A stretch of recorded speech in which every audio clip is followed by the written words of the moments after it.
Welcome to Season 6 of Coffee and Whiskey with Ivy. I have been watching 55 hours of Buddha to achieve enlightenment, but I haven't achieved it yet. But I have watched Bruce Lee for 50 weeks and I am full of power.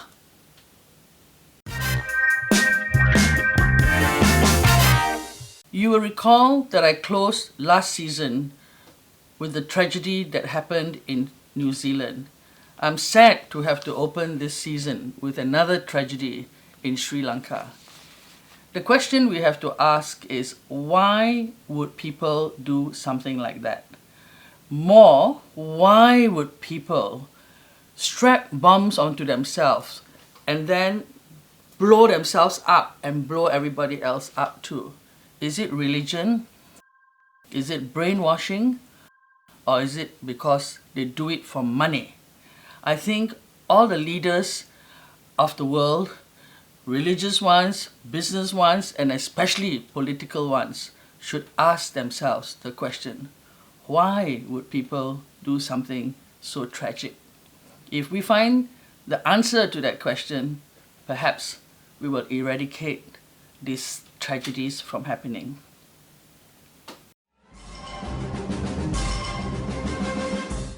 Very good. Our young leaders are beginning to look at the civil service, etc. The three benchmarks he has spelled out are good, but Minister, most importantly, look at honesty, look at the ability to be fair, and most importantly, the ability to listen and then cut out the bull-dust.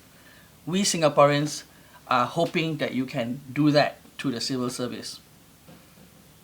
Minister Heng, also busy, top of the news. Government ready to steer Singapore economy through ups and downs. Obviously, they should do that, right? Otherwise, why should they be there? But government should, first of all, listen. And listen to business people like me and my farmers and the other business people on what we need you to do for us so that we can make money and pay you tax. Don't just tell us what to do. Listen to us, tell you how to help us.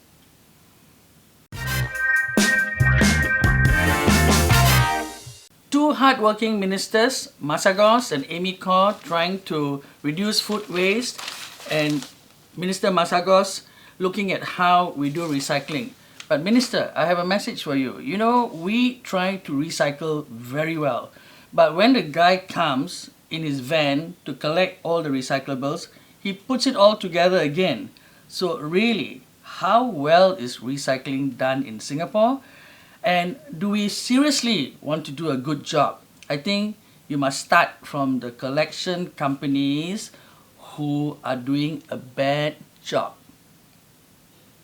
You know, I'm really motivated because we are doing things that should have been done long ago.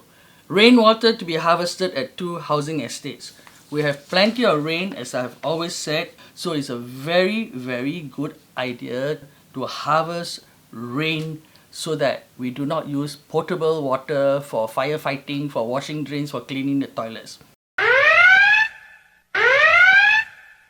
We are now going to introduce a new scheme where you can participate and also tell those people running our country your views. So, tell me, would you like rainwater to be harvested in your estate? They can make ponds, they can put boats on it so you can grow fish, etc., etc.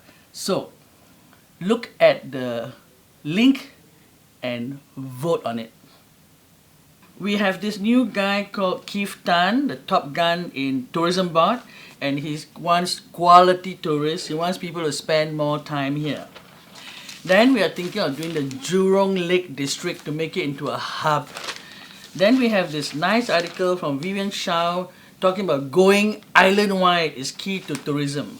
But I think the best suggestion is the one from Victor Mills, Views from the Top. He said, tourists today want authentic experiences above all else that they can remember and treasure. People are looking for authentic, not artificial, Disneyland, something like Hollywood. You know, all these are regurgitated white entertainment or Japanese entertainment. Look at Bali. It's cheap and cheerful. People go there to see the sunrise and the sunset. Singapore is a special island. You know, you can see the sunrise over water, see water, and you can see the sunset over water, also see water. Very few countries can have that. But we don't do that, right? Because we hate the wind, we hate the sun, because many of our political leaders, the pioneer ones even, can't stand the wind and the sun, etc. They all love air conditioning, right? So we should really have more water-based entertainment.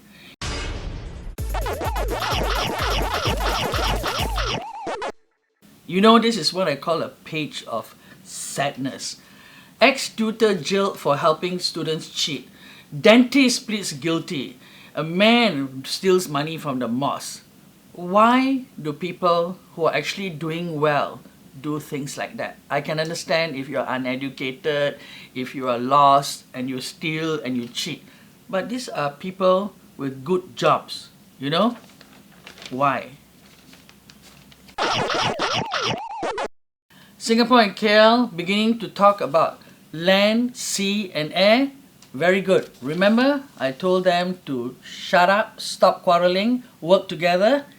They are doing it now and they are doing a good job. Boys, keep at it. Stop fighting. China is cleaning up their polluted land. I'm asking NEA whether they have cleaned up the toxic dump below acres. Give me an answer, please. What do these stories have in common? Driver robs, rapes people, pedophile teacher jailed, NUS must take tough stand, NUS doesn't punish people who peep and film in showers, etc. Playfulness is one thing, but perversion is a different thing. Cane them. If they don't listen, hang them. We don't need more perverts in this country. Keep people safe.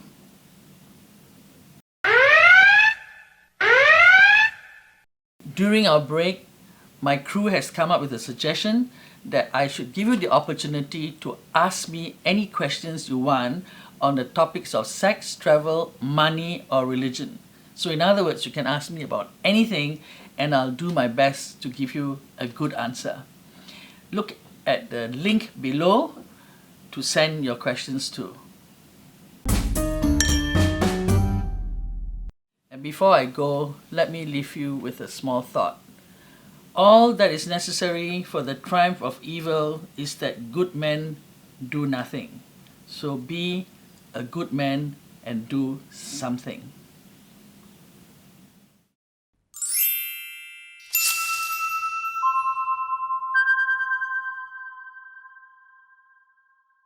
Thank you for watching another episode of Coffee and Whiskey with Ivy.